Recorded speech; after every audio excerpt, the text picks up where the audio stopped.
कि अपनी अपनी दृष्टि है यारों, अपनी अपनी दृष्टि है यारों, अपनी अपनी दृष्टि है यारों, जी अपना कर्म है अपना फल, जी। इस जीवन में बस रहना है, अमृत अमृतमय गंगा जल। अरे वाह इस जीवन में बस रहना है, जी अमृत अमृतमय गंगा जल। जी जी। संवाद टीवी के चलो महाकुंभ की ओर कार्यक्रम में आप सभी का बहुत बहुत स्वागत है, अभिनंदन है।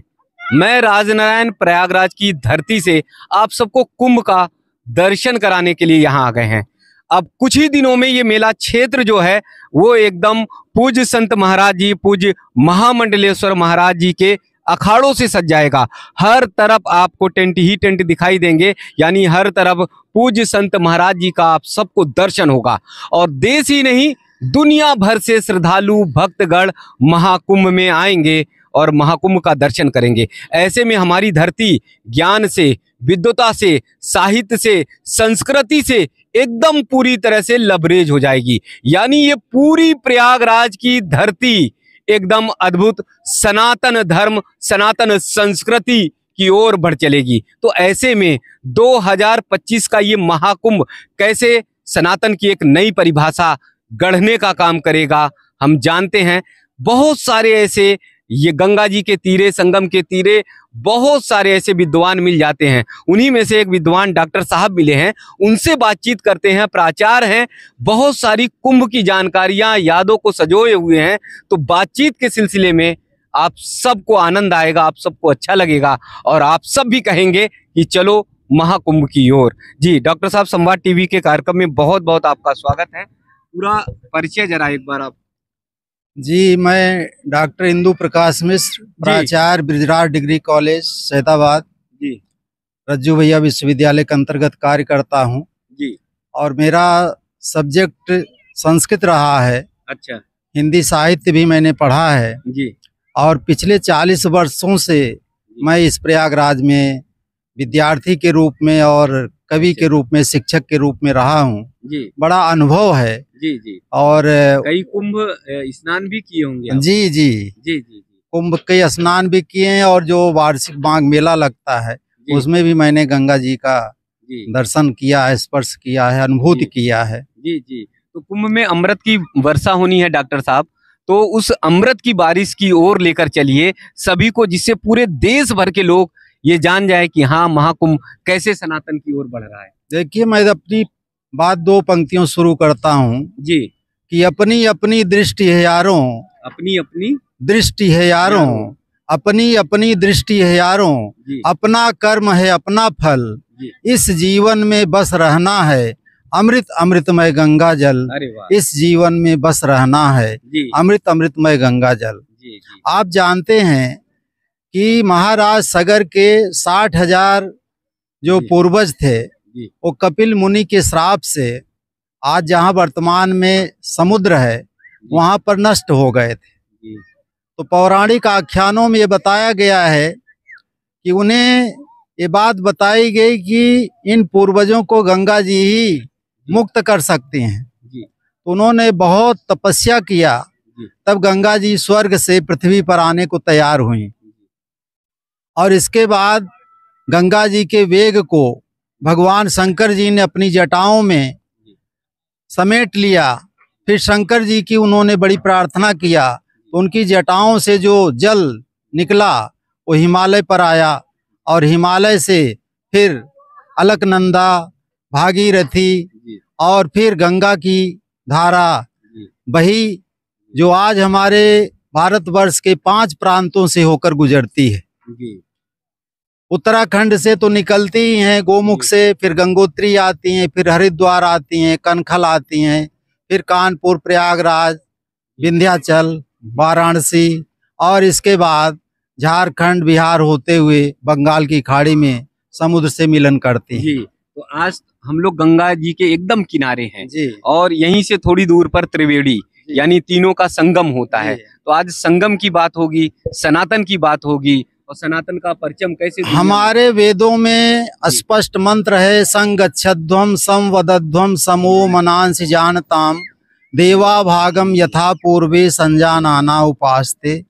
ये हमारी संस्कृति नदियों ने ही पैदा की है। नदियों को हमारे यहाँ माता माना जाता है, क्योंकि हम नदी का जल पीते भी हैं, नहाते भी हैं। ये हमारे लिए मानो अपने लहर रूपी हाथों से हमें दुलराती हैं, पुचकारती हैं और हमें आशीर्वाद देती हैं। जहाँ तक सनातन की बात है, तो सनातन का संबंध शुद्ध पर्यावरण से है, प्रकृति से है, जिसको हम अंग्रेजी में इकोलॉजी कहते हैं या एनवायरनमेंट कहते हैं। तो इन सब चीज़ों का हमारे वेदों में, पुराणों में बड़ा महत्व दिया गया है। हम पहाड़ों को पिता मानते हैं, नदियों को माता मानते हैं, धरती को माता मानते हैं, गौ को माता मानते हैं, वेद को माता मानते हैं। जिससे जिससे हमें सकारात्मक लाभ होता है, हम उन्हें कहीं न कहीं भाई, मित्र, बंधु, पिता, माता मानते हैं। सनातन का जहाँ तक संबंध है, तो सनातन का मतलब केवल मेरी समझ में ये नहीं है कि केवल सनातन भारत में ही है जी। सनातन पूरे दुनिया में है जी। और पूरे दुनिया में जितने भी धर्म हैं जी, वो सब सनातन के ही अंश हैं जी। बिना सनातन के कोई धर्म हो ही नहीं सकता जी। महाराज मनु कहते हैं कि धृति क्षमा दमोस्तेयम शौचमिंद्रिय निग्रह धीये विद्या सत्यम क्रोधो दशकम धर्म लक्षणम। चाहे मनुष्य हो, चाहे पशु हो, चाहे पक्षी हो, सभी का जो धर्म है वो धैर्य रखना है जी। बिना धैर्य के कोई काम हो नहीं सकता है, न तो जीवन बीत सकता है और न ही जो है हम कोई काम कर सकते हैं। तो धैर्य रखना, क्षमा करना, यानी सहनशील बने रहना, अपने मन को नियंत्रित रखना, बुद्धि से कार्य करना, अपने इंद्रियों को नियंत्रित रखना और सत्य का पालन करना, ये सभी जो है सभी के धर्म हैं। चाहे वो हिंदू हो, चाहे मुसलमान हो, सिख हो, ईसाई हो, जैन हो, बौद्ध हो, सबको ये 10 धर्म ही रखने पड़ते हैं। बाकी जो आपको ये बाहर का धर्म दिखाई देता है, जो हिंदुओं में मंदिरों के माध्यम से प्रकट है, मुस्लिमों में मस्जिद के माध्यम से प्रकट है, इसको मैं मानता हूँ कि ये फैशन की तरह है जी। जैसे लोग फैशन के कपड़े पहनते हैं, कोई पूरा शरीर ढकता है, कोई थोड़ा ढकता है, कोई कम ढकता है, तो कहीं न कहीं सभी फैशन के कपड़े शरीर को ढकते हैं, शरीर को सुंदर लगने के लिए होते हैं। ऐसे ही एक धर्म से जब प्रतिक्रिया कुछ उठती है तो दूसरा धर्म बनता है, लेकिन ऐसा नहीं है कि कोई धर्म से अलग है। कोई धर्म अलग हो ही नहीं सकता। धर्म एक ही है, सनातन धर्म है, और उसी सनातन धर्म के सब पोषक हैं। चाहे वो इस्लाम हो, चाहे ईसाई धर्म हो, चाहे बौद्ध हो, जैन हो, कुछ भी हो, बिना धर्म के दुनिया चल नहीं सकती है। हमारे गांव के बुजुर्ग से आज अगर आप पूछिए दुनिया कैसे चल रही है, वो एक उत्तर देता है, दुनिया धर्म से चल रही है। तो धर्म का मतलब आडंबर नहीं है, धर्म का मतलब कहीं न कहीं विज्ञान भी है, धर्म का मतलब कहीं न कहीं साहित्य भी है, कहीं न कहीं दर्शन भी है, और धर्म के बिना हम कुछ भी नहीं कर सकते हैं। यहाँ पर कैसा स्वरूप रहेगा जब पूरा वातावरण जो है संतों से और पूरा वातावरण धर्म से की नगरी में परिवर्तित हो जाएगा? 12 वर्ष पे लगता है, कुछ लोग 24 वर्ष मानते हैं। अच्छा। 6 वर्ष पर अर्धकुंभी मानते हैं और 12 वर्ष पर कुंभ मानते हैं, फिर 6 वर्ष पर जो है ऐसे ही क्रम चलता रहता है। तो महाकुंभ का मतलब है पूरे विश्व का इकट्ठा होना, और प्रायः महाकुंभ में पूरे विश्व के अतिथि, पूरे विश्व के लोग आते हैं। उसमें हमारे NRI भी होते हैं जो भारत से जाकर दूसरे देशों के नागरिक बन गए हैं, लेकिन उनके लहू में, उनके खून में यहाँ की संस्कृति बहती रहती है, यहाँ की धारा बहती रहती है। तो जब भी यहाँ कुछ होता है तो वो स्त्री पुरुष यहाँ लौटते हैं, और यहाँ से जा कर के, चाहे वो इंग्लैंड हो, अमेरिका हो, रसिया हो, जापान हो, चाइना हो, पाकिस्तान हो, अफगानिस्तान हो, हर जगह सनातन धर्म और सनातन धर्म को मानने वाले हिंदू, जो हिंदू शैली कोर्ट भी कहती है कि हिंदू जीवन शैली है। जी तो हिंदू जीवन शैली क्या है, इस पर मैं आपको बताना चाहता हूँ। जी जी हिंदू, जो यहाँ पर भी दिखाई दे। जी जी, जी देखिए यहाँ पर सबसे बड़ी चीज है कि यहाँ पर इतने टेंट लगे होते हैं, जो कपड़े के घर होते हैं, जी उन घरों में सभी को रुकने की व्यवस्था होती है, जी जो हमारी सरकार भी करती है और हमारे महामंडलेश्वर भी करते हैं। जी हर जगह कहीं न कहीं कोई न कोई भंडारा चलता रहता है, जिसका कोई शुल्क नहीं लिया जाता है। जी तो खाने रहने की पूरी व्यवस्था होती है। सरकार दैनिक चर्या निभाने के लिए तमाम यहाँ पर प्रसाधन की वस्तुएं भी उपलब्ध कराती है। घरेलू सामानों को खरीदने के लिए भी घरेलू सामानों की दुकानें आती हैं, पुस्तकें आती हैं, ग्रंथों की दुकानें लगती हैं, जी कई भाषाओं के लोग इकट्ठा होते हैं। अपना भारत ही इतना बड़ा है कि इसमें कम से कम नहीं कुछ तो कम से कम 15 भाषाएं ऐसी हैं जी जो हिंदी से अलग हैं। तो उस भाषा के भी लोग आते हैं, उस भाषा के भी विद्वान आते हैं, आचार्य आते हैं। तो पूरा भारत का दर्शन हो पूरे जाता है। भारत का दर्शन हो जाता है, पूरे भारत की संस्कृति यहाँ पर दिखाई देती है। ठीक जी। वैसे जैसे गणतंत्र दिवस पर झांकियां जी नई दिल्ली में निकलती हैं 15 अगस्त पर, जी जी ऐसे यहाँ भी तरह तरह के पंडालों में तरह तरह की चर्चाएं होती हैं। जी और ये महाकुंभ मुख्य रूप से इसलिए आता है कि हम मानवता के हित के लिए, जी इंसानियत की स्थापना के लिए ये चिंतन कर सकें कि पिछले 25-30 सालों में कौन सी बुराइयां समाज में आई हैं। आई।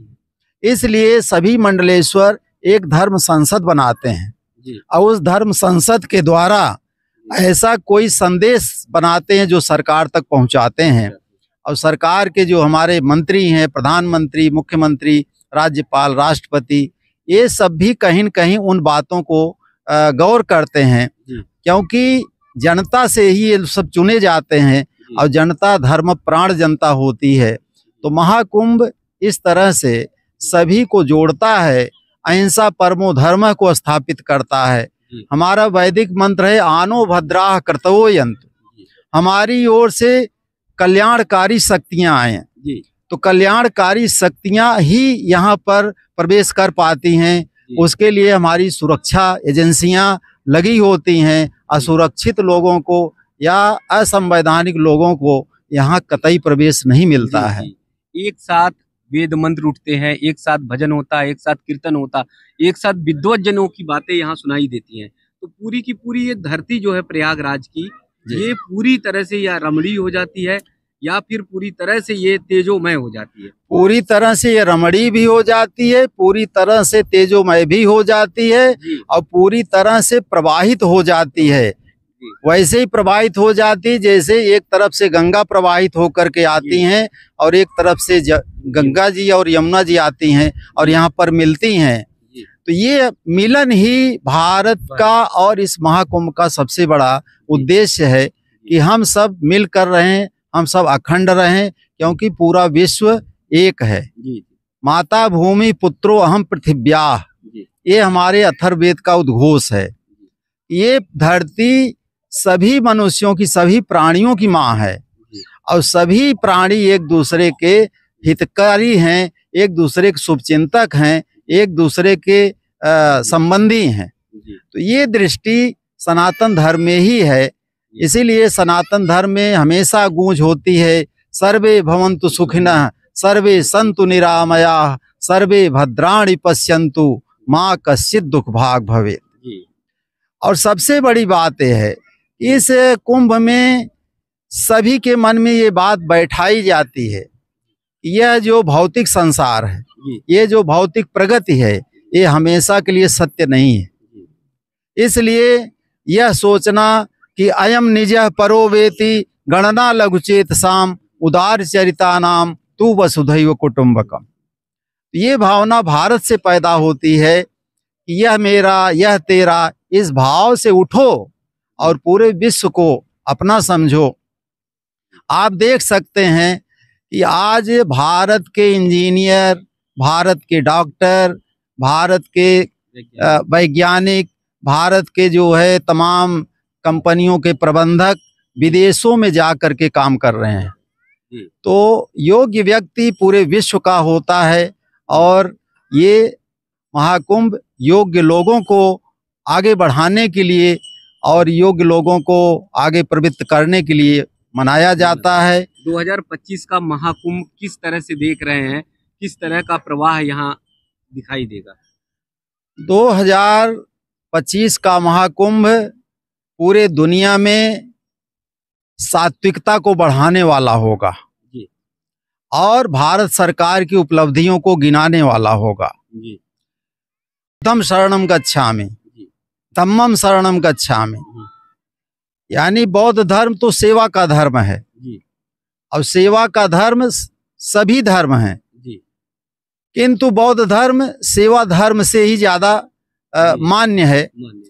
तो सभी को सेवा ही करनी है, चाहे वो लोक सेवा आयोग से चुना हुआ अधिकारी ही क्यों न हो जी। या केंद्रीय सरकार के अंतर्गत केंद्र लोक सेवा आयोग से चुना हुआ अधिकारी क्यों न हो। हम सब लोग सेवा के लिए हैं।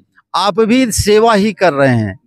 आप हमसे इतनी अच्छी बातें पूछ रहे हैं और मैं अपनी बातें जो समझ पा रहा हूँ बता रहा हूँ, ये लोगों तक पहुँचेगी। ये भी एक तकनीकी और संचार की सेवा है। तो सभी का जन्म जो है सेवा के लिए हुआ है। भगवान ने जब जब अवतार लिया, 10 अवतार हुए हैं, तो ये अवतार भी सेवा के लिए ही हुए हैं। भगवान राम के समय में जाने कितने अपराध पनप रहे थे। भगवान चाहते तो एक राजकुमार बन करके भी रह सकते थे, लेकिन उन्होंने ऐसा निर्णय नहीं लिया।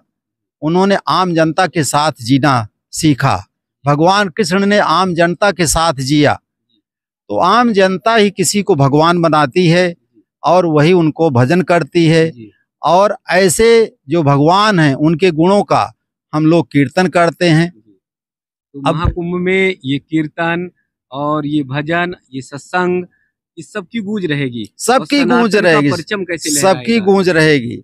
सनातन का परचम इसलिए लहराएगा कि ये जो बढ़ता हुआ भौतिक बाजार है, इससे लोग यहाँ आकर के लोगों को ये शिक्षा मिलेगी कि केवल बाजार ही जीवन नहीं है, बल्कि दान पुण्य भी जीवन है, एक दूसरे का सहयोग भी जीवन है। और यहाँ के तो रग रग में सहयोग की भावना भरी हुई है। तो इस तरह से महाकुंभ का परचम पूरे दुनिया में मानवता के हित के लिए, इंसानियत की स्थापना के लिए और समाज के कल्याण के लिए लहराएगा। जी। डॉक्टर साहब ने बहुत सारी बातें बताई हैं और अंत में जो बातें बताई हैं वो हम सब के लिए बहुत ज्यादा प्रासंगिक हो जाती हैं। डॉक्टर साहब ने कहा है कि मानवता के लिए, धर्म के लिए, संस्कृति के लिए, सनातन के लिए यहाँ से परचम लहराएगा और फिर यहीं से विश्व कल्याण की एक मार्ग, एक रास्ता निकलेगा, जिसके माध्यम से महाकुंभ की गूंज पूरी दुनिया तक चलेगी। आप सब अभी तक महाकुंभ की ओर बढ़े नहीं हैं, महाकुंभ के बारे में जानकारी नहीं रख रहे हैं, तो आप सब रखिए। इतना चिंतन, इतना विद्वत और इतना प्रासंगिक एक एक शब्द जो अंगीकार करने वाला है, वो ऐसे ही विद्वतों से सजा हुआ हमारा महाकुंभ होगा।